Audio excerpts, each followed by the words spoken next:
Subscribe our YouTube channel and watch our videos. Bismillahirrahmanirrahim. Alhamdulillahi wa kafa. Wa salamun ala ibadihi alladhina istafa, amma ba'd. Qala Allahu ta'ala, a'udhu billahi minash shaitanir rajim. Bismillahirrahmanirrahim. Idfa' billati hiya ahsan.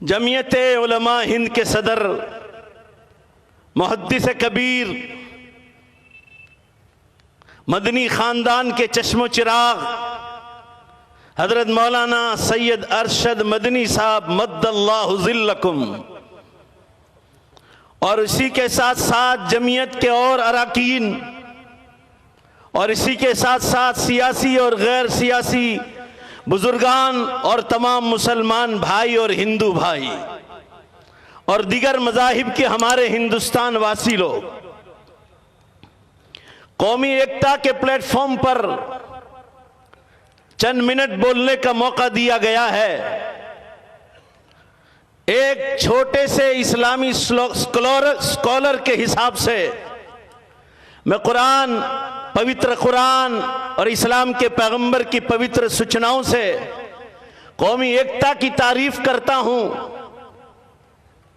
और आप तमाम मुसलमान और हिंदू भाई जो आज इस जमीयत उलमा हिंद के इजलास में अहमदाबाद रिवर फ्रंट पर आपका हिंदुस्तान की मोहब्बत में, जमीयत की मोहब्बत में और भारत देश की मोहब्बत में और कौमी एकता की मोहब्बत में आपका ठाठे मारता हुआ ये समंदर देखकर शायर का मुझे ये शेर याद आता है, शायर का ये शेर याद आता है, और इसी शेर से मैं आपका इस्तकबाल करता हूं। मैं इसी शेर से आपका इस्तकबाल करता हूं।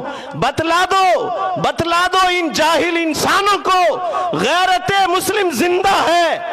बतला दो इन जाहिल इंसानों को गैरते मुस्लिम जिंदा है।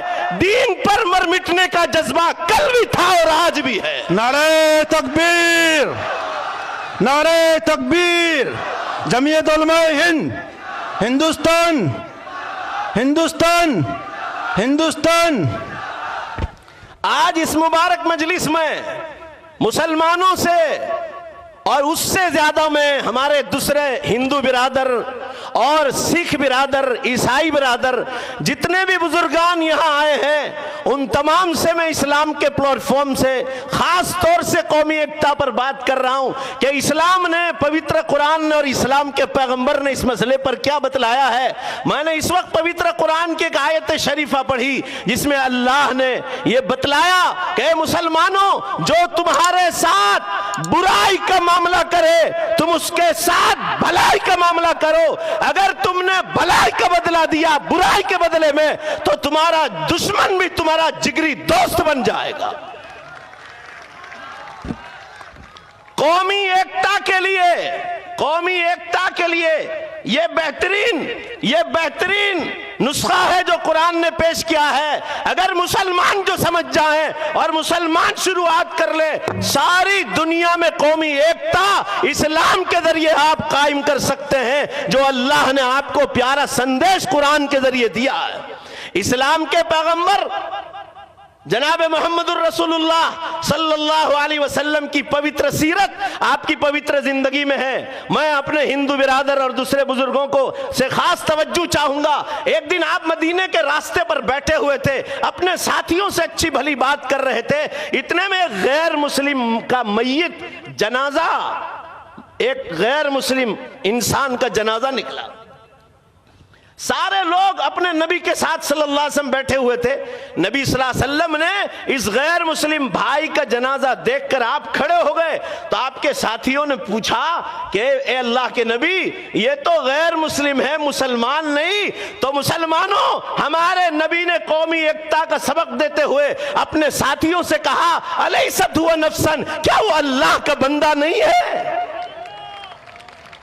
मैं आपसे यह पूछना चाहता हूं मुसलमानों, इस्लाम से बढ़कर आपको कहीं कौमी एकता नहीं मिलेगी। हर मजहब ने कौमी एकता का सबक सिखाया है। नफरत की जाल बिछाने वाले कुछ नेता लोग हैं जिनके बारे में किसी शायर ने कहा है, किसी को फिक्र नहीं कबीले का क्या हुआ, सब इस पर लड़ रहे हैं कि सरदार कौन हो। आज मैं आखिरी बात कहकर अपनी जगह ले लेता हूं। लोग आज नफरत की फिजाएं हिंदू मुस्लिम में, सिखों में, ईसाइयों में, दलितों में आपस में फैलाना चाहते हैं। मैंने हिंदुस्तान का जितना इतिहास पढ़ा है, याद रखो मुसलमानों, शायद ईसाइयों में और यहूदियों में इतनी मोहब्बत नहीं जितना आज हिंदुस्तान में हिंदू और मुसलमानों में मोहब्बत। इस्लाम नहीं, दुनिया की तारीख गवाह है। मैं आपसे यह कहना चाहता हूं, यही इस्लाम है जिसने मुसलमानों को यह तालीम दी है। जरा ध्यान चाहूंगा अपने गैर मुस्लिम भाइयों का। इस्लाम के पैगंबर की तर्जमानी एक शायर ने की है, अल्लाह को पसंद नहीं सख्ती जुबान में, इसीलिए तो नहीं रखी भला हड्डी जुबान में। मैं यह अर्ज करना चाहता हूं, कुछ लोग यहां गुजरात से उठकर दिल्ली तक पहुंच गए और आज वो नफरत की फिजाएं आखिरी की बात, नफरत की फिजाएं फैलाना चाहते हैं। यहां मैं एक किस्सा 1 मिनट का कहकर खत्म करता हूं। गुजरात में बलहरा नाम का एक बादशाह था। मुसलमान लोगों की यहां कोई हुकूमत नहीं थी। वो यहां मुसलमान लोग उनके पास गए और बलहरा बादशाह जो गुजरात का बादशाह था, उनसे कहा कि हम इस्लामी आजादी इस मुल्क में चाहते हैं, आप हमारे लिए कुछ कीजिए। तो बादशाह ने कहा, जो गुजरात का हिंदू बादशाह था, उसने नामा परवाना लिख कर दिया कि मैं आपको पूरी आजादी देता हूं। उसी बादशाह के जमाने में यह भरूच में मदरसा इसहाकिया बना, खानका इसहाकिया बना और भरूच की जामा मस्जिद उसी बादशाह के जेल में बनी। आज वही गुजरात का मुख्यमंत्री से लेकर प्रधानमंत्री तक बनने वाला आज कौमी एकता को छीनकर मुसलमानों की और दूसरे मजाहिब वालों की आजादी को छीनना चाहता है। बर्बाद गुलिस्ता करने में एक उल्लू काफी है। यहां बीजेपी में हर शाख पे उल्लू बैठा है, अंजाम गुलिस्ता क्या होगा।